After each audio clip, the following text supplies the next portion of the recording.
Hi hello welcome to current TV news. Let's set bloody bench mark. ఇది megastar నుంచి వచ్చిన 158వ సినిమాకి సంబంధించినటువంటి డైలాగ్. ఇప్పుడు సోషల్ మీడియాలో ఊపుతుందని చెప్పాలి. ఇంక సినిమా టైటిల్ గురించి ఇవన్నిటి గురించి చిరు లీక్స్ ద్వారా ఆయన ఇస్తానన్నటువంటి అవన్నీ కూడా సోషల్ మీడియాలో దంచి కొడుతున్నాయని చెప్పాలి.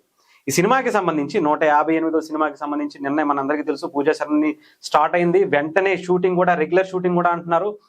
ఎంత ఫాస్ట్గా ఎంత చకచక జరిపేస్తున్నారంటే చాలా గట్టిగానే ప్లాన్ చేశారు బాబీ అని కూడా అనిపిస్తుంది.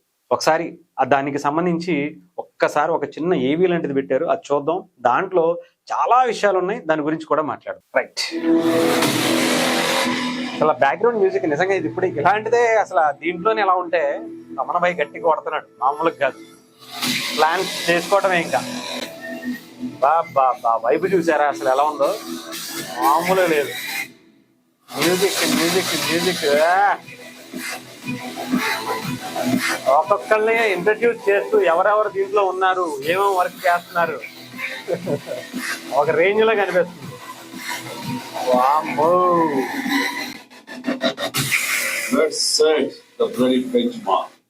చూసారా బాస్లో ఆ గ్రేసు, ఎంతైనా బాసేనండి. ఆయన డైలాగ్ చెబుతుంటే అది నార్మల్గా ఏదో ప్రారంభోత్సవం రోజు చెప్పినట్టు లేదు, సినిమాలో చెబితే ఎలా ఉంటుందో చూడండి. అసలు ఎలా చెబితేనే ఆయన ఇలాంటి ఒక ఇంపాక్ట్ క్రియేట్ చేస్తే రేపొద్దున్న థియేటర్లో ఆ డైలాగ్ పడితే ఎలా ఉంటుంది, మెంటల్ ఎక్కిపోద్ది. ఎంతైనా కానీ బాసేనండి. అప్పటికి ఇప్పటికే కాదు, ఎప్పటికైనా ఆ బెంచ్ మార్క్ సెట్ చేయడంలో ఆయన రూటే వేరు, అంతే. ఇంకా చూద్దాం, లాస్ట్ లో ఉన్నాయి అవి కూడా చూద్దాం. And the centre of the all నా చేత బ్లడీ బెంచ్ మార్క్ అని అనిపించావు. మన టైటిల్ అది కాదు కదా, మన టైటిల్ ఓన్లీ పూజ మాత్రమే. టైటిల్ హాస్పిటల్ ఇంకా టైం ఉంది అని ఎప్పుడు వస్తా ఇచ్చాడు. వాళ్ళు చెప్పదంటే ఆగిపోతాం అనుకుంటా. టైం వచ్చి ఒక నేనే లీక్ చేస్తాను, అప్పటిదాకా వెయిట్ చేయండి. అసలు ఆయన ఎక్స్ప్రెషన్స్, ఆయన కామెడీ టైమింగ్, ఆయన ఎట్టకారం ఎవరికి వస్తాయండి? ఏం లేదు, ఇంకా అది ఆయనకి మాత్రమే సొంతం, అంతే. అలాంటి అసలు దీంట్లోనే అంటే ఒక ప్రమోషన్ దాంట్లోనే ఇంతలా ఇస్తే సినిమాని ఏ రేంజ్లో ప్లాన్ చేస్తున్నారో నిజంగా. ఆ స్టోరీకి సంబంధించి బాబీ గారికి సంబంధించినటువంటి ఆ టీముని చూస్తుంటే కొడుతున్నారు, గట్టిగా కొడుతున్నారు. ఇది మనం చాలా సందర్భాల్లో మాట్లాడుకున్నాం. మొదలైంది, ఇంకా ఇది ఎక్కడ ఎండ్ అవుద్ది అనేది మనం చెప్పలేం. ఇది మెగానామ సంవత్సరం అని చెప్పి మనం మాట్లాడుకున్నాం మనశంకర వరప్రసాద్తో.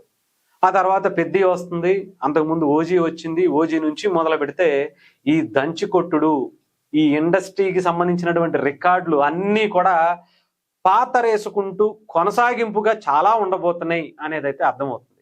ఓ పక్క ఈ సినిమా, ఓ పక్క శ్రీకాంత్ వదిల పెద్ది, ఇక్కడ మామూలు ప్లానింగ్ లేదుగా, ఒక రేంజ్లో ప్లాన్ చేస్తున్నారుగా. ఇకపోతే టైటిల్ గురించి మన బాస్ ఇచ్చారుగా హింట్, మామూలుగా లేదంట.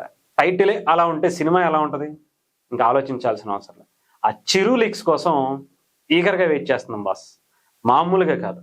మీరు ఎలా వెయిట్ చేస్తున్నారు, మీరు ఎలా చేస్తారో తెలియదు, కానీ ఆ టైటిల్ కోసమే ఇక్కడ కళ్ళు కాయలు కాచేలా వెయిట్ చేస్తున్నాం. ఆ చిరు లీక్స్ ఎప్పుడో కూడా మాకు అలా హింట్ ఇస్తే అలా కొట్టుకుపోతామంటే దాంట్లో ఆ ప్రపంచంలో